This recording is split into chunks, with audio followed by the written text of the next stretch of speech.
Capítulo 26. A orientação mediante as visões. Morava em Cesareia um homem, de nome Cornélio, centurião da corte chamada Italiana, piedoso e temente a Deus com toda a sua casa, e que fazia muitas esmolas ao povo, e de contínuo orava a Deus. Esse homem observou claramente durante uma visão, cerca da hora 9 de dia, um anjo de Deus que se aproximou dele e lhe disse. Atos capítulo 10, versículo 1 e 3. Às vezes Deus nos orienta mediante visões. Cornélio era um homem devoto, mas não nascera de novo. Não sabia a respeito de Deus. Era um prosélito judaico. O anjo que lhe apareceu nesta visão não poderia pregar o evangelho para ele. Deus não chamou anjos para pregarem o evangelho, mas chamou homens. Mas o anjo lhe contou para onde podia enviar mensageiro para buscar alguém que pregaria para ele e lhe contaria como ser salvo. Cornélio viu um anjo numa visão. Os anjos também têm a capacidade, conforme Deus lhes permite, de assumirem uma forma que pode ser vista com o olho natural, conforme se vê uma pessoa física. Não negligencieis a hospitalidade, pois alguns, praticando-a, sem o saber acolheram anjos. Hebreus 13:2.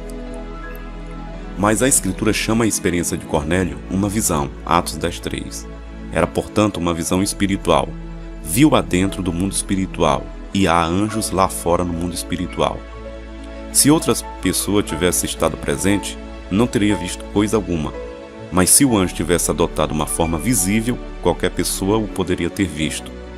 Há 3 tipos de visões: visões espirituais, êxtases e visões abertas. Numa visão espiritual, a pessoa vê com os olhos do espírito, não com os olhos físicos. Quando Paulo viu o Senhor em Atos 9, era uma visão espiritual, não o viu com seus olhos físicos. Então se levantou Saulo da terra e, abrindo os olhos, não podia ver, e guiando-o pela mão, levaram-no para Damasco. Atos capítulo 9, versículo 8. Quando o Senhor lhe falou, seus olhos estavam fechados. Logo, quando viu aquilo que viu, não estava vendo com seus olhos físicos, e quando seus olhos se abriram, ele estava cego. O segundo tipo de visão é quando a pessoa cai em êxtase. Cornélio não entrou em êxtase, mas Pedro entrou. No dia seguinte, indo eles de caminho e estando já perto da cidade, subiu Pedro ao eirado, por volta da hora 6ª, a fim de orar. Estando com fome, quis comer, mas enquanto lhe preparavam a comida, sobreveio-lhe um êxtase. Então viu o céu aberto e descendo o objeto como se fosse um grande lençol, o qual era baixado à terra pelas 4 pontas. Atos, capítulo 10, versículo 9 e versículo 11. Quando uma pessoa entra em êxtase, seus sentidos físicos ficam suspensos. Não sabe onde está exatamente naquele momento. Não está inconsciente, mas não sabe o que está acontecendo em derredor dela. Tem mais consciência das coisas espirituais do que das coisas físicas. O terceiro tipo de visão é aquela que chamo de visão aberta.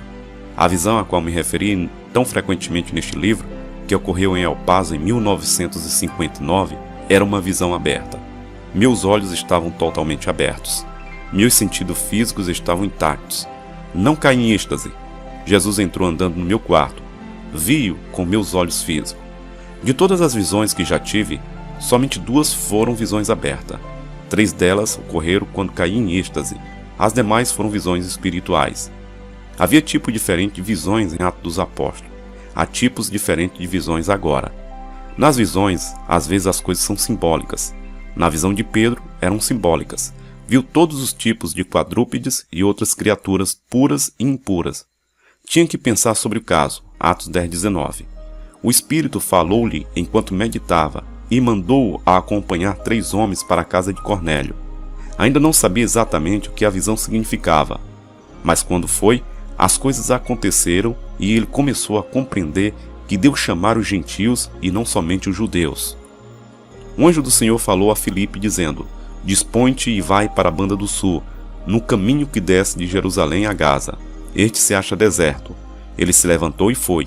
E eis que um etíope, eunuco, alto oficial de Candace, rainha dos etíopes, o qual era superintendente de todo o seu tesouro, que viera adorar em Jerusalém, estava de volta e, assentado no seu carro, vinha lendo o profeta Isaías.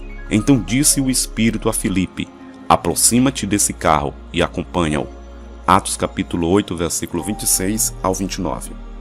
Alguns membros da igreja reconhecem que Deus falou aos apóstolos, tais como Pedro, mas dizem que semelhantes visitações divinas eram para os apóstolos somente. Filipe não era um apóstolo. Primeiramente foi eleito diácono, Atos capítulo 6, versículo 5. O cargo mais elevado que jamais ocupou era o de evangelista, Atos capítulo 21, versículo 8. Não é triste saber que no mundo eclesiástico fomos roubados das bênçãos e das manifestações que deveríamos ter recebido, porque as pessoas fecharam o livro contra elas e disseram: isto era somente para os apóstolos. Tudo isto cessou quando os apóstolos morreram. Ora, havia em Damasco um discípulo chamado Ananias. Disse-lhe o Senhor numa visão: Ananias. Ao que respondeu: eis-me aqui, Senhor. Então o Senhor lhe ordenou: dispõe-te e vai à rua que se chama Direita, e na casa de Judas procura por Saulo, apelidado de Tarso, pois ele está orando. E viu entrar um homem chamado Ananias e impor-lhe as mãos, para que recuperasse a vista. Atos capítulo 9, versículo 10 ao 12. Ananias não era um diácono, era apenas um discípulo, era o que chamaríamos de leigo. Mas o Senhor o usou. Todos nós devemos colocar-nos numa posição em que Deus pode usar-nos conforme a vontade dele. Não precisamos esperar uma visão antes de fazer alguma coisa. Deus pode nos dar uma visão ou deixar de nos dar. O anjo pode aparecer ou não. Foi um grande privilégio para mim quando falei na igreja de um grande servo de Deus que já ultrapassara os 75 anos de idade. Tinha recebido a plenitude do Espírito lá no início deste século e fora para a China como missionário na data longínqua de 1912. Contou-me a respeito de muitas experiências maravilhosas. Na igreja dele, realizava um estudo bíblico todas as sextas-feiras à noite.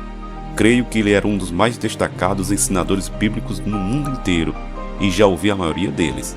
Relatou-me o seguinte: disse que ensinava certas matérias conforme o Senhor lhe dirigia, mas também deixava a congregação sugerir matérias escrevendo o nome delas numa folha de papel. Em certa ocasião, a maioria escreveu: queremos um pouco de ensinamento a respeito dos anjos. Nunca ouvimos aula sobre o assunto. Ele passara certo número de anos ensinando numa das melhores escolas bíblicas pentecostais e pensava que pudesse dar cobertura à matéria dentro de 2 semanas. Mas, disse ele, quanto mais eu estudava, tanto maior ficava a matéria.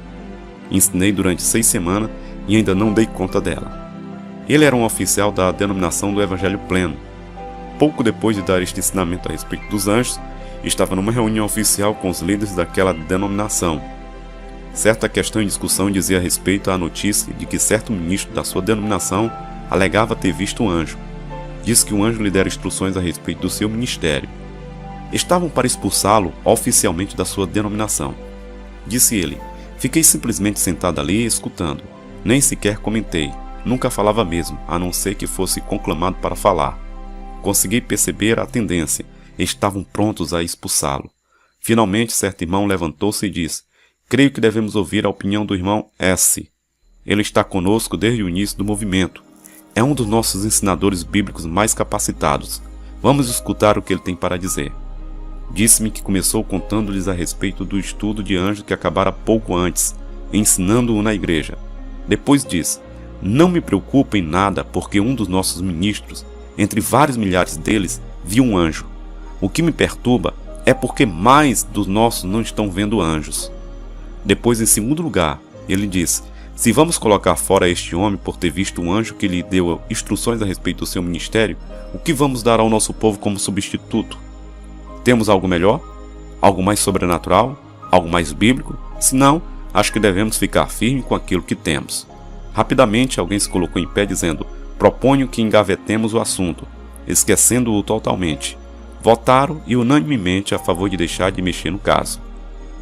Em 1963, meu escritório ocupava somente o sótão da minha casinha pré-fabricada em Garland, Texas. De qualquer forma, não era grande coisa como escritório. Alguns homens noutra cidade entraram em contato comigo, disseram: se você quiser mudar seu escritório para cá, nós o instalaremos para você. Compraremos todos os equipamentos de escritório Contrataremos as secretárias e pagaremos os salários. Você não terá que pagar coisa alguma. Vamos publicar alguma das matérias que você já escreveu. Outro homem, que era um técnico de eletrônica, disse: Irmão Reagan, se me permitir, vou fazer fita de todos os seus sermões. Não lhe custará um tostão. Vou fornecer todos os materiais totalmente grátis.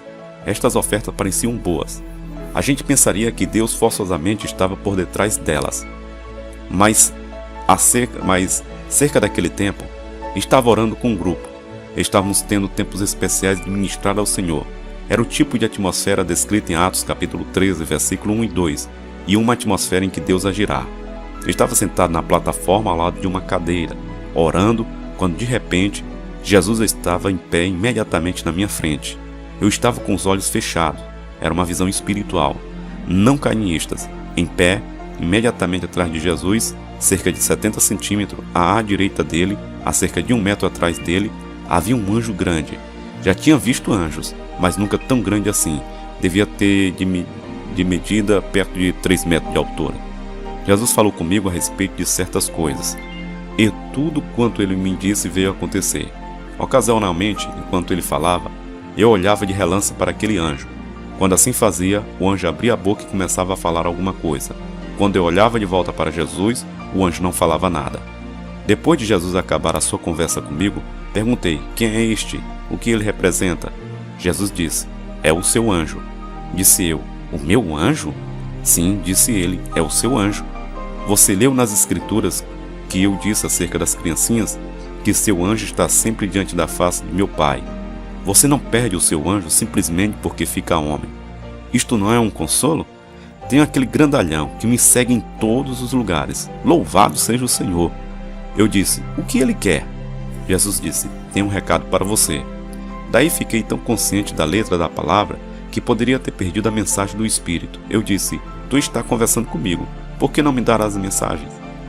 Porque devo escutar um anjo? Além disto, a palavra de Deus diz que todos que são guiados pelo Espírito de Deus são filhos de Deus. Tem um Espírito Santo. Por que o Espírito Santo não poderia falar comigo?